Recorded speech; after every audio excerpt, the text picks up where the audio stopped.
하나님 말씀 창세기 47장 1절부터 12절까지의 말씀을 보겠습니다. 제가 읽도록 하겠습니다. 요셉이 바로에게 가서 고하여 이르되 내 아버지와 내 형들과 그들의 양과 소와 모든 소유가 가나안 땅에서 와서 고센 땅에 있나이다 하고 그의 형들 중 5명을 택하여 바로에게 보이니 바로가 요셉의 형들에게 묻되 너희 생업이 무엇이냐? 그들이 바로에게 대답하되 종들은 목자이온데 우리와 선조가 다 그러하니이다 하고 그들이 또 바로에게 고하되 가나안 땅에 기근이 심하여 종들의 양 떼를 칠 곳이 없기로 종들이 이곳에 거류하고자 왔사오니 원하건대 종들로 고센 땅에 살게 하소서. 바로가 요셉에게 말하여 이르되 내 아버지와 형들이 내게 왔은즉 애굽 땅이 내 앞에 있으니 땅의 좋은 곳에 내 아버지와 내 형들이 거주하게 하되 그들이 고센 땅에 거주하고 그들 중에 능력 있는 자가 있거든 그들로 내 가축을 관리하게 하라. 요셉이 자기 아버지 야곱을 인도하여 바로 앞에 서게 하니 야곱이 바로에게 축복하며 바로가 야곱에게 묻되 내 나이가 얼마냐? 야곱이 바로에게 아뢰되 내 나그네 길의 세월이 130년이니이다. 내 나이가 얼마 못 되니 우리 조상의 나그네 길의 연조에 미치지 못하나 험악한 세월을 보내었나이다 하고 야곱이 바로에게 축복하고 그 앞에서 나오니라. 요셉이 바로의 명령대로 그의 아버지와 그의 형들에게 거주할 곳을 주되 애굽의 좋은 땅 라암셋을 그들에게 주어 소유로 삼게 하고 또 그의 아버지와 그의 형들과 그의 아버지의 온 집에 그 식구를 따라 먹을 것을 주어 봉양하였더라. 아멘. 지난 시간에 우리는 요셉이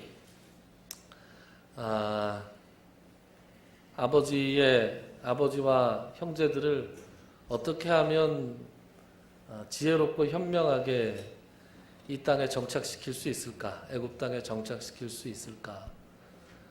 그래서 아주 기도하며 고민 끝에 목축업자라고 해라. 목자라고 해라. 그러면 애굽 사람들이 싫어해서 자기들과 함께 살지 못하고 좀 멀리 떨어져 있는 곳에 그러나 비옥한 곳에 여러분들을 지내게 할 것이다. 그래서 비옥한 땅뿐만 아니라 애굽 사람들과 섞이는 것을 그래서 그들의 사는 방법, 문화, 그들의 종교 그런 것들을 흡수하면서 동화되는 것을 막으려는 요셉을 통한 하나님의 지혜를 볼 수 있었다. 그런 말씀을 드렸습니다. 자, 그래서 오늘은 그래서 그 계획이 어떻게 이루어지는가 하는 것이 나와 있는 곳이죠. 1절과 2절 보면 자기 가족들이 왔다는 것을 바로에게 고하고 그들을 바로 앞으로 데려가는 장면이 나옵니다. 같이 읽어볼까요? 1절과 2절 시작. 요셉이 바로에게 가서 고하여 이르되 내 아버지와 내 형들과 그들의 양과 소와 모든 소유가 가나안 땅에 와서 고센 땅에 있나이다 하고 그의 형들 중 5명을 택하여 바로에게 보이니 5명을 택했어요. 형제들은 자기 빼고 11명인데 5명만 택했다. 왜 5명이었을까요? 모르죠. 알 수 없습니다. 어떤 학자들은 애굽인들이 신성시하는 숫자가 5사람이다. 그런 얘기를 하는데요. 그럴 수도 있겠고요. 우리가 한번 꼽아보자고요. 누가 갔을까요? 일단 대표자 유다는 갔겠죠. 유다가 지금 대표입니다. 그죠? 그리고 자기하고 유일한 엄마가 같은 베냐민도 갔겠죠. 그럼 나머지 셋은 누구였을까요? 우리가 알 길은 없으나 르우벤, 시므온, 레위였겠죠. 제 생각입니다. 순전히. 심지어 성경 주석가들도 이렇게 5명이라고 얘기는 안 하는데 제가 감히 얘기하는 건 지금까지 다른 아들들에 대해서는 개별적으로 무슨 얘기를 한 적이 없어요. 그런데 공교롭게도 이 5명이 다 레아와 라헬의 아들들이죠. 실바와 빌하, 이 종 출신의 엄마를 둔 자식들은 아니었습니다. 하나님이 그들을 그렇다고 아들로 인정하지 않았느냐? 그렇지 않았습니다. 똑같은 권리를 주셨지만 어쨌든 개별적인 사건들이 언급돼 있었던 사람들, 족보 말고요. 그 사람들은 르우벤, 또 시므온, 레위, 유다, 베냐민, 요셉 이렇게 6명이었거든요. 그래서 그런 것이 아닌가, 5명이 이렇게 5명이 아닐까 저 혼자 짐작을 해봅니다. 3절과 4절을 보시죠. 바로가 요셉이 형들에게 묻되 너희 생업이 무엇이냐? 그들이 바로에게 대답하되 종들은 목자이온데 우리와 선조가 다 그러하니이다 하고 그들이 또 바로에게 고하되 가나안 땅에 기근이 심하여 종들의 양떼를 칠 곳이 없기로 종들이 이곳에 거류하고자 왔사오니 원하건대 종들로 고센 땅에 살게 하소서. 말을 굉장히 잘해요. 누가 말했을까요? 유다겠죠. 네, 유다일 것 같습니다. 여러모로. 네.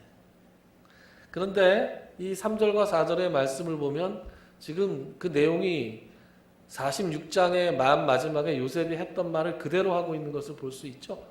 우리가 목자다. 조상대대로 목축업을 하는 사람들이다.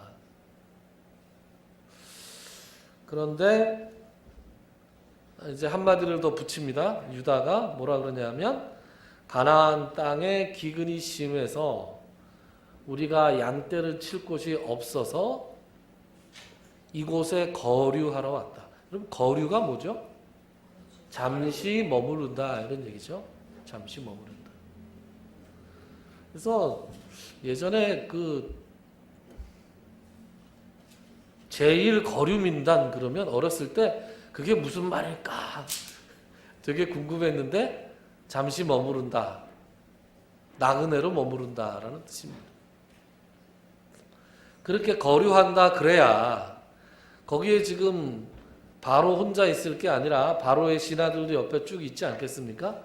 저희가 여기에 눌러 앉으려고 왔습니다. 이렇게 얘기하는 것보다 잠깐 있다가 가려고 왔습니다. 이렇게 하면 옆에서 듣는 사람들이 마음을 좀 더 편안하게 가지지 않겠습니까?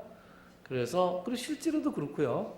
그래서 장로님 제가 여기 힘들어서 제가 잠깐 장로님 댁에 한 일주일만 있다 가겠습니다. 여러분 목사님 들어오세요 그러는데 제가 힘들어서 죽을 때까지 여기 살려고 왔습니다. 이러면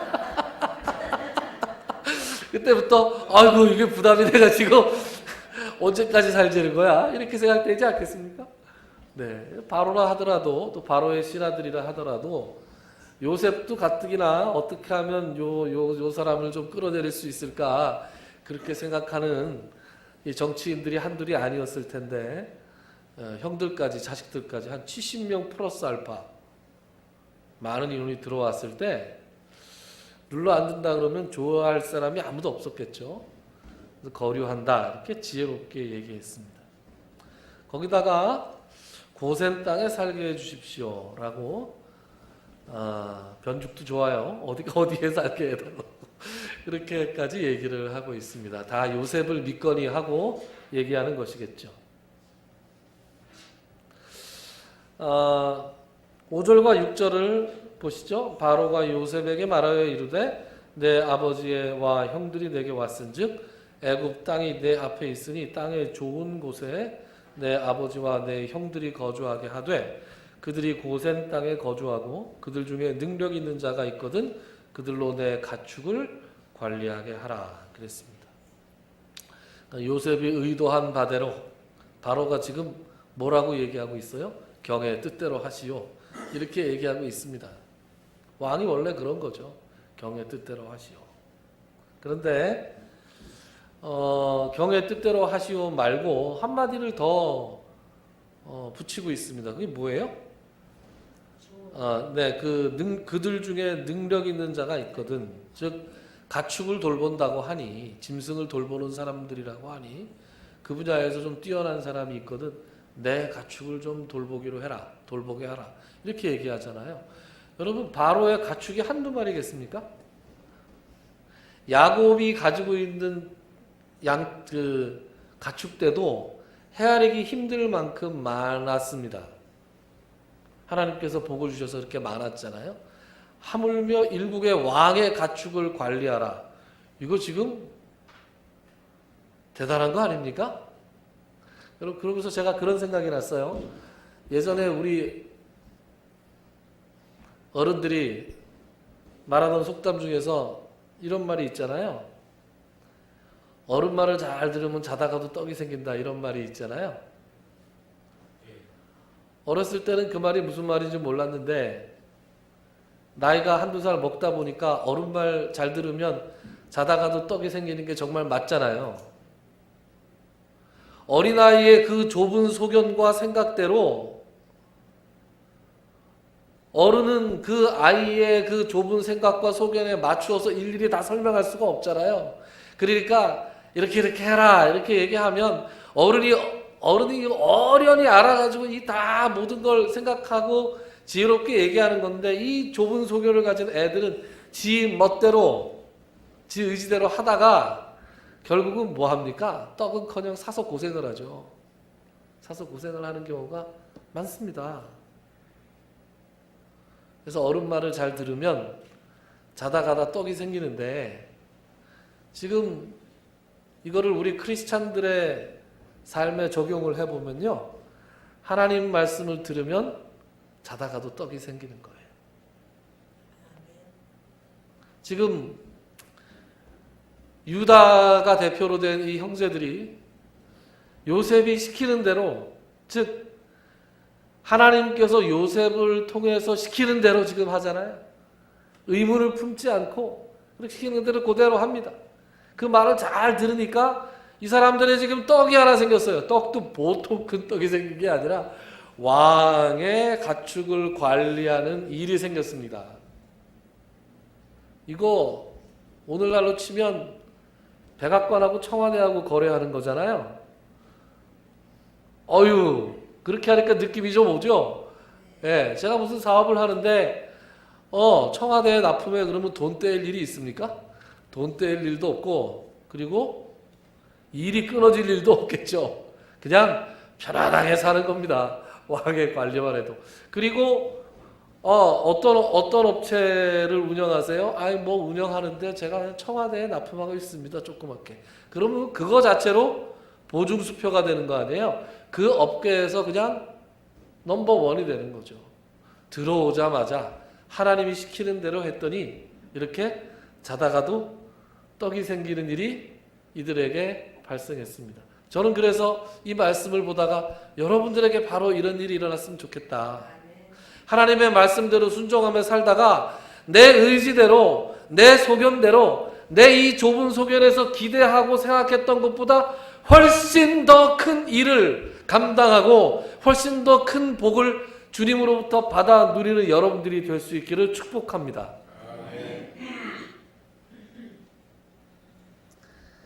11절과 12절은 바로의 명령이 이제 실행되는 거죠. 이스라엘이 완전하게 이제 정착해서 이 대기근 가운데에서도 안정적인 삶을 살아갈 수 있었음을 보여주는 그런 구절들이 나옵니다. 그리고 이제 오늘의 하이라이트가 7절부터예요. 7절부터 우리 같이 한번 읽어볼까요? 7절부터 10절까지. 7절만 일단 읽어보고요. 7절만 한번 읽어볼까요? 시작. 요셉이 자기 아버지 야곱을 인도하여 바로 앞에 서게 하니 야곱이 바로에게 축복하매. 자, 형들이 바로를 만나고 물러간 다음에 그 다음에 요셉이 아버지 야곱을 인도해서 바로를 만나게 합니다. 이 순서도 참 지혜롭고 현명한 것 같아요. 그죠? 구차한 소리, 민원 넣는 거는 아들이 하고 아버지는 이제 우아하게 등장하시는 거죠.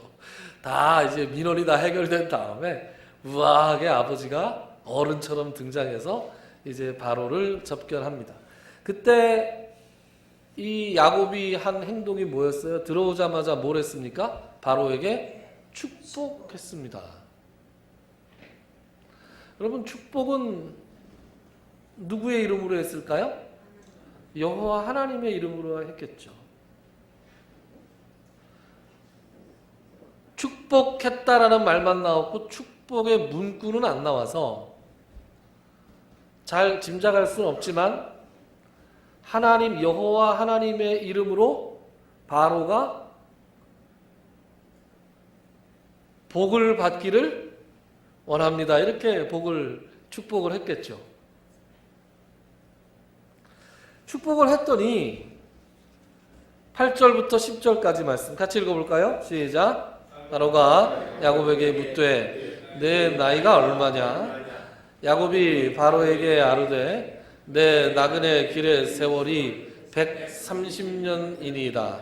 내 나이가 얼마 못 되니 우리 조상의 나그네 길의 연조에 미치지 못하나 험악한 세월을 보내었나이다 하고 야곱이 바로에게 축복하고 그 앞에서 나오니라. 아멘. 여호와 하나님의 이름으로 축복을 했는데 바로의 대답은 축복해줘서 고맙다가 아니라 뭐예요? 나이가 몇 살이요? 이렇게 물어봤습니다. 자, 상황을 한번 잘 그려보자고요. 우리 성경을 읽으면서 이런 게 굉장히 중요합니다. 그냥 그런가 보다 하고 읽는 게 아니라 한번 상황을 잘 한번 해보자고요. 야곱이 지금 들어왔어요. 들어오자마자 이 노인이 축복을 하네요, 자기한테. 축복은 아들이 아버지한테 합니까? 아버지가 아들한테 합니까? 아버지가 아들한테 하는 거죠, 그죠?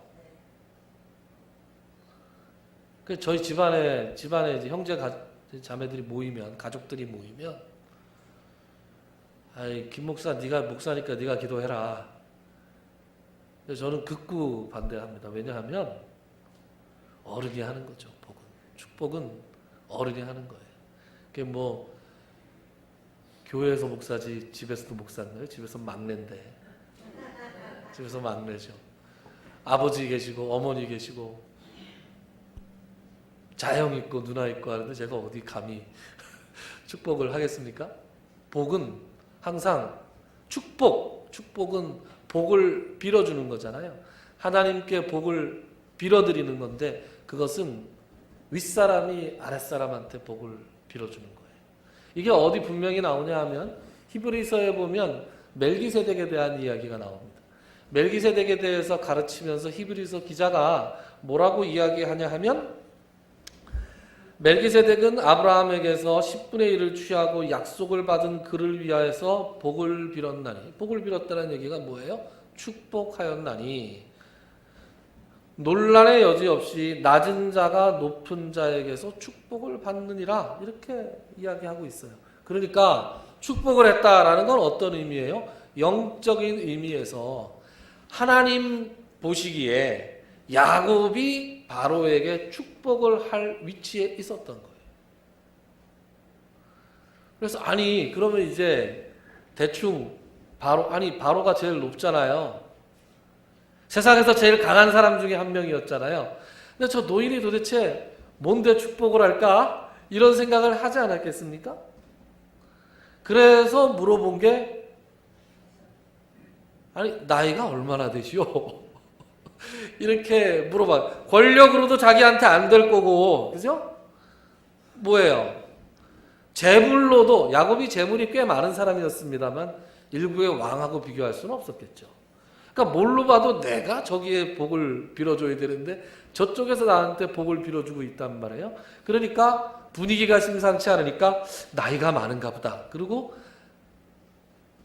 나이가 몇이요? 이렇게 물어봤단 말이죠.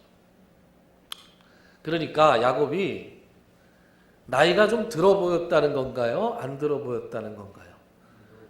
네? 안 들어 보였다고요? 들어 보였을 것 같아요, 제 생각.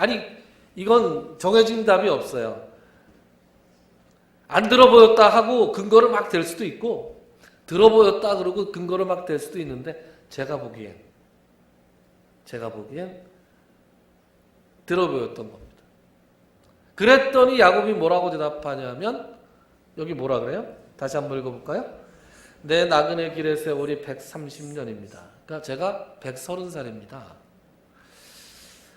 바로는 몇 살이었을까요? 모르죠. 모르는데 힌트를 삼을 수 있는 게 요셉이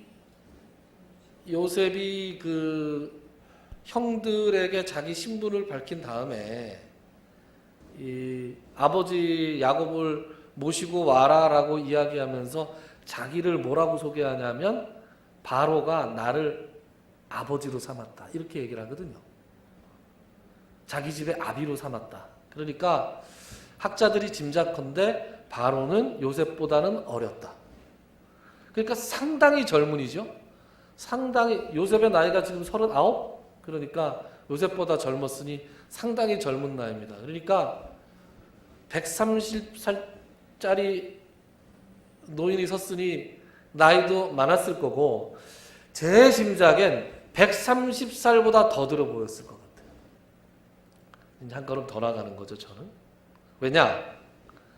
제 나이가 얼마 못 됩니다. 이렇게 얘기했거든요. 아유, 제가 이렇게 보여도 130살밖에 안 됐어요. 이렇게 얘기하는 거예요. 그러니까 액면은 더 들어 보였다. 산신령 같은 사람이 하나 나타났나 보죠. 왜냐하면 거기 보면 우리 조상의 나그네 길의 연조에 미치지 못합니다. 우리 아버님은 180까지 사셨고 우리 할아버지는 175세까지 살았는데 저는 아직 130살밖에 안 됩니다. 제가 이렇게 생겨서 그렇지. 그러면서 뭐라고 얘기하냐면 험악한 세월을 보냈습니다. 제가 고생을 많이 해서 그렇습니다. 그러면 앞뒤가 좀 맞죠? 제가 열심히 생각해서 앞뒤를 맞춘 겁니다. 주석가들이 정확하게 얘기해 주지 않아요. 이거에 대해서. 의견들이 다 분분합니다. 주석가들이라고 해서 무슨 용 빼는 재주가 없어요. 본인들도 다 짐작하는 거지. 이것저것 근거로 해서. 그런데 어쨌든 제 생각은 그렇습니다. 야곱은 130살보다 좀 더 나이가 들어 보였을 것이다. 왜냐? 고생을 많이 해서. 여러분, 야곱이 자기의 삶을 이야기하면서 험악한 세월을 보냈습니다. 이렇게 얘기하잖아요. 여러분, 야곱의 삶을 돌아보세요. 험악한 세월을 보냈나요? 험악한 세월을 보냈죠. 태어날 때부터 심상치 않았던 사람이에요. 태어났을 때부터 태중에서 애서하고 씨름했던 사람이 야곱이에요. 그리고 나서 태어나서도 발 뒤꿈치를 태어날 때 형의 발 뒤꿈치를 잡고 웬만하면 끌어당겨서 자기가 나가려고 애썼던 사람이 야곱이에요. 야곱은 인생의 어느 순간까지 자기 힘으로 뭔가를 해보려고 계속해서 악을 쓰며 살았던 사람이에요. 그래서 형을 속여서 아버지도 속이고, 그죠? 장자에게 돌아갈 축복을 가로채잖아요. 그것 때문에 고생문이 열리잖아요. 20년 동안 라반의 집에 가서 고생을 하는데 그 20년의 세월이 그야말로 풍찬 노숙이에요. 풍찬 노숙이 뭡니까? 바람과 함께 밥을 먹고 이슬과 함께 잠을 잔다. 제대로 잠도 못 자고 제대로 밥도 못 먹고 갈 때부터 베델에서 하나님을 왜 만났습니까? 돌베개를 베고 자다가 만났잖아요. 자기 힘으로 아둥바둥 빠득빠득 살려고 노력했을 때 그에게 돌아온 건 풍찬 노숙의 삶이었어요. 그럼에도 불구하고 아둥바둥 살아갈 때 하나님께서 복을 주시긴 했어요. 왜? 약속의 자식이었잖아요. 20년의 세월을 마치고 돌아왔을 때 그 사랑하는 여자를 위해서 바친 그 세월을 또 라반이 배신해서 자기가 원하지 않는 그 아내들과 또 주렁주렁 같이 살아야 됐잖아요. 돌아와서는 어떻게 됐어요? 돌아올 때도 에서 때문에 죽을 똥살똥 굉장히 고생하면서 오잖아요. 돌아와서 에서를 만나서 에서와 화해를 하긴 했지만 여전히 에서가 무서워서 에서와는 함께 못 살았습니다. 그리고 돌아와서는 어떤 일이 있었어요? 자식들 때문에 지질이 고생을 했어요. 이 첫째 놈은 자기의 서모하고 바람이 나질 않나. 외동딸 하나 있는 거는 어디 가서 놀다가 잘못되질 않나. 그래서 그것 때문에 오렙이라는 놈들은 칼을 들고 가가지고 사람들을 다 죽이는 바람에, 제가 웃으면서 살 얘기는 아닌데 어쨌든 그런 사고를 치는 바람에 야곱이 주변 민족들한테 미움을 받아서 꼼짝없이 죽을 수밖에 없는 그런 상황에 처했잖아요. 그렇게 살았어요. 그래서 그가 베델로 돌아오잖아요. 베델로 돌아와서 그 다음에 다시 이삭이 살고 있는 브엘세바로 찾아갈 때 그 인생의 가장 험악한 일들을 만납니다. 그게 뭐예요? 사랑하는 아내 라헬을 떠나보내잖아요. 사랑하는 아내 라헬을 떠나보낼 때까지만 하더라도 야곱이 버틸 수 있었어요. 그런데 그 다음엔 어떤 일이 일어납니까? 그 라헬이 낳은 아들, 자기가 가장 아끼고 사랑했던 아들을 떠나보내잖아요. 인생의 어느 시점까지, 지금 바로 앞에 설 때까지 야곱은 요셉이 죽은 줄 알고 있었어요. 이 사람은 지금 자식을 앞세운 사람으로 살아가고 있었습니다. 야곱이 바로 앞에 서가지고 내가 지금까지 살아온 삶이 험악한 세월을 살았습니다라고 얘기할 때 여러분 이제 동의가 되세요? 동의가 됩니다. 동의가 되고도 남습니다. 여러분들은 어떤 삶을 사셨습니까?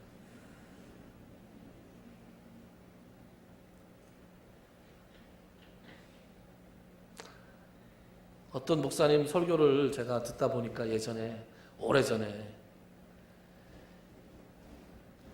인생할 때, 인생을 여러분 한자로 이렇게 기억하시죠? 사람 인자에 생, 그죠? 이렇게 날생자를 쓰는데 이 날생자의 의미를 어떤 목사님이 이렇게 얘기하더라고요. 날생자에서 맨 밑에 거 빼면 무슨 글자죠? 소우자죠. 소우자. 그죠? 소가 걸어가는데 외나무 다리에서 걸어가고 있대. 소가 외나무 다리에서 걸어가니까 얼마나 위태위태하겠습니까? 그러니까 인생이라는 것이 그렇게 위태위태한 거다. 여러분, 야곱의 삶을 우리가 짧게 이렇게 돌아보았지만 여러분들의 삶을 한번 돌아보세요. 여러분들 삶은 어땠어요? 여러분들의 삶도 제가 짐작하기에 만만치 않았을 겁니다.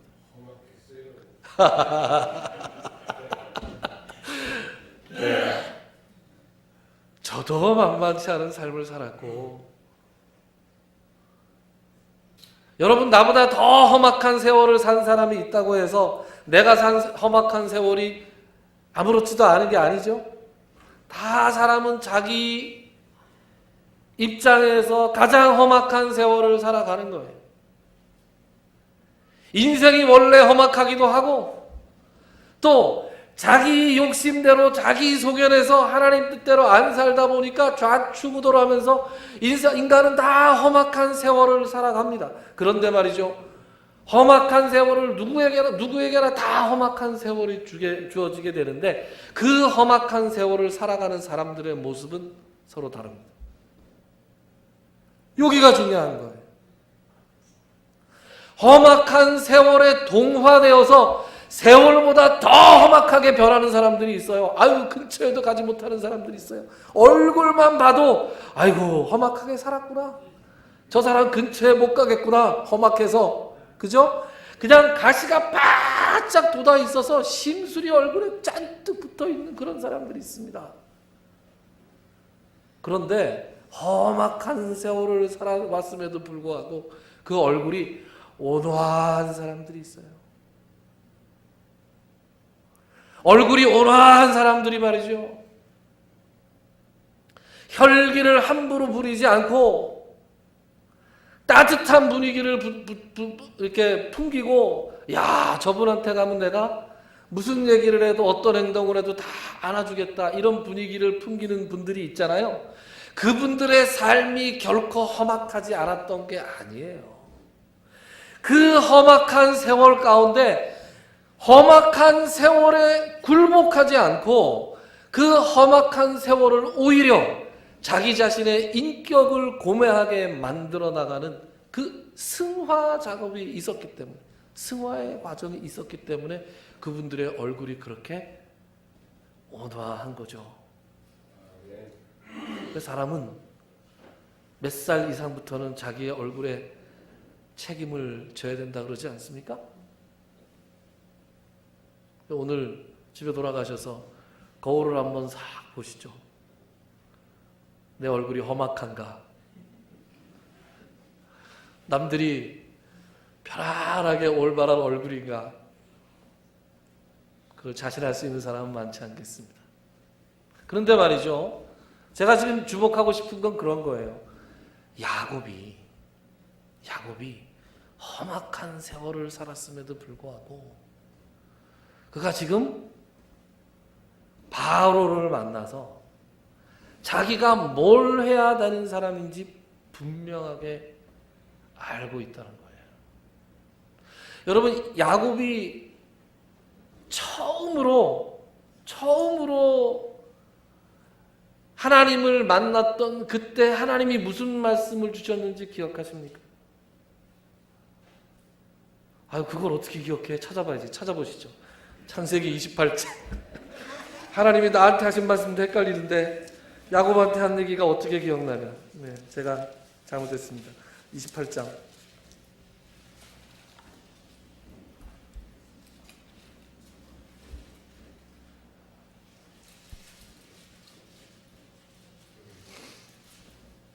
(28장) 10절부터 제가 14절까지 10절부터 14절까지 찾으신 분들은 같이 한번 읽어볼까요? 시작. 야곱이 브엘세바에서 떠나 가더니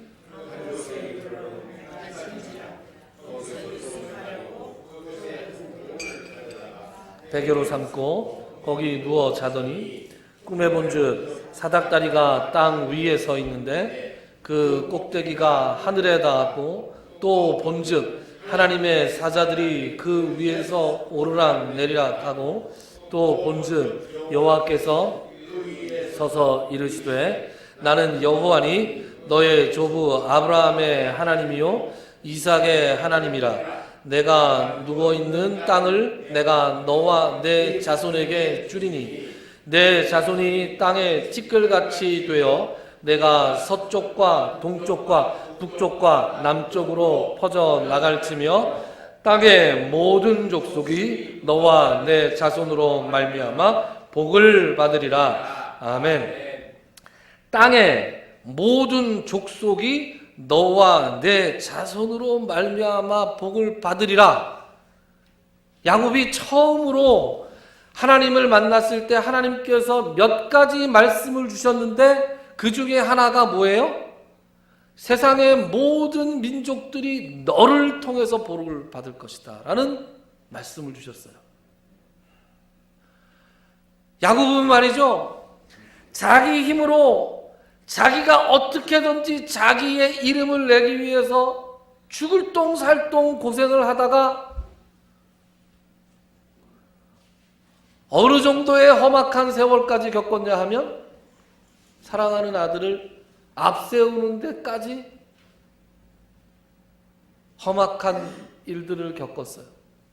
그러나 야곱은 그 험악한 세월에 굴복하지 않았습니다. 무엇을 보면 알 수 있느냐?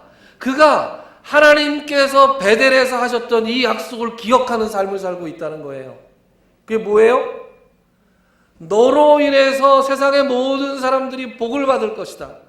여러분, 바로를 만나서 야곱이 축복을 했습니다. 복을 베풀었어요. 자기가 마땅히 해야 될 일은 복을 베푸는 것이다. 하나님 앞에서 누군가에게 복을 빌어주는 것이다 라는 것을 야곱이 잘 알고 있었기 때문입니다. 그러면 처음으로 야곱이 이때 복을 베풀었을까요? 아니죠. 평소에 한 번도 복을 베풀어 보지 못한 사람이, 축복해 보지 못한 사람이 어떻게 세계 최고의 강력한 사람을 만나서 감히 복을 베풀 수 있겠습니까? 야곱은 말이죠, 인생의 어느 시점부터 제 생각에는 브니엘 이후부터, 그죠? 브니엘 이후부터, 그리고 점점 더 뒤로 가서 그가 정말로 험악한 세월의 끝판왕 같은 자식을 앞세우는 일을 겪으면서 더욱더 그의 영이 깊이 있게 하나님을 만나지 않았을까 그렇게 생각합니다. 그래서 그가 그를 찾아왔던 온갖 고난과 이 험악한 일들에 굴복하지 않고 그 험악한 세월을 오히려 하나님을 더 깊이 만나고 깊이 하나님과 교제하는 삶을 살았으리라 짐작합니다. 그래서 하나님 앞에 자기의 소명이 무엇인가? 하나님 앞에 내 소명은 할아버지 아브라함이 그리했듯이, 아버지 이삭이 그러했듯이 모든 사람들, 자기가 만나는 모든 사람들을 위해서 복을 베풀어 주는 그런 삶, 하나님의 선지자로서의 삶을 살아가는 것이다라는 것을 깨달았던 것이죠. 그래서 그 이후로 하나님과의 지속적인 교제를 통해서 이전에 젊은 날 최소한 에서를 만났을 때까지의 그 삶에서 보였던 그 야곱의 아둥바둥한 모습이 더 이상 나오지 않는 거예요. 우아하고 품이 있고 세계 최고로 강한 사람을 만나도 전혀 주눅들지 않고 그 앞에서 하나님의 이름으로 복을 베풀어 주는 그런 거룩한 하나님의 사람이 되었던 것입니다. 오늘 야곱의 삶은 우리에게 커다란 교훈을 주고 있습니다. 우리가 다 험악한 세월을 살아가죠. 우리 혼자서 감당하기에 너무나 힘든 문제들을 우리가 앞에 부딪히며 또 뒤로 돌려보내며 살아왔습니다. 그러나 잊지 말아야 할 것은 어떠한 험악한 인생의 순간에도 하나님께서 우리와 함께 계셨다는 사실입니다. 그 사실을 잊지 않고 우리와 함께 하시며 우리를 인도하시며 우리와 깊이 교제하기를 원하시는 그 하나님과 여러분이 잡은 손을 놓치지 않는다면 우리는 험악한 세월에 굴복하는 사람들이 아니라 험악한 세월을 오히려 하나님과 더 가까이 가는 계기로 삼을 수 있는 그런 거룩한 존재들로 점점 더 변해갈 것입니다. 하나님께서는 우리를 복을 베푸는 사람들로 삼으셨습니다. 여러분들을 만나는 모든 사람들에게 복을 베풀며 하나님의 복을 받고 베풀며 복의 통로 역할을 감당하시는 거룩한 성도들이 다 될 수 있기를 주님의 이름으로 축원합니다. 기도합시다.